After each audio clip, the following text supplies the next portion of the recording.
ආයිබෝවන් යාළුවනේ ඔයාලගේ mobile sim එකේ data signal speed එක මදි නේද? එහෙනම් දැන්ම මේ වීඩියෝ එක බලන්න. අපි යමු වීඩියෝ එකට. මුලින්ම ඔයාගේ setting app එක මේ විදිහට open කරගන්න. ඊට පස්සේ මෙතන mobile network කියලා හරි mobile connection හරි එහෙම මොකක් හරි තියෙනවා. ඔයාලගේ phone එක යනවා මේක වෙනස් වෙනවා. mobile network කියන එකට යන්න. මෙතනින් ඔයාලා mobile data කියන එක තෝරන්න. මේක ඔයාලගේ setting එකේ විදිහට වෙනස් වෙනවා. මෙතනින් ඊට පස්සේ ඔයාලගේ SIM දෙකේ තියෙන පෙන්නනවා. ඊට පස්සේ මෙතන access point name APN කියන එකට යන්න ඕනි.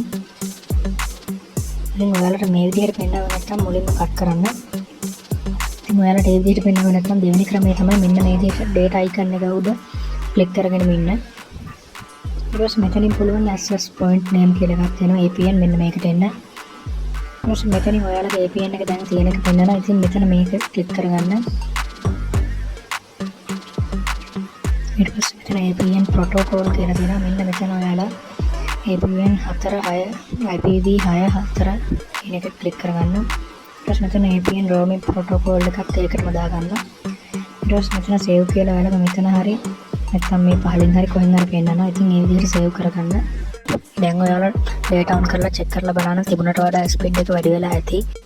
ඒත් ඔයාගේ වැඩ කරේ නැත්නම් ඔයා ආපහු තිබ්බ විදිහටම හදාගන්න. මෙතන කොතන හරි තියෙනවා reset default කියලා අන්න ඒක ක්ලික් කරලා තිබුණ විදිහටම හදාගන්න. එතකොට සාමාන්‍ය ස්පීඩ් එකෙන් යන්න පුළුවන්. එහෙනම් සුබ දවසක් යාළුවනේ. අද වීඩියෝ එක ඉවරයි. thank you.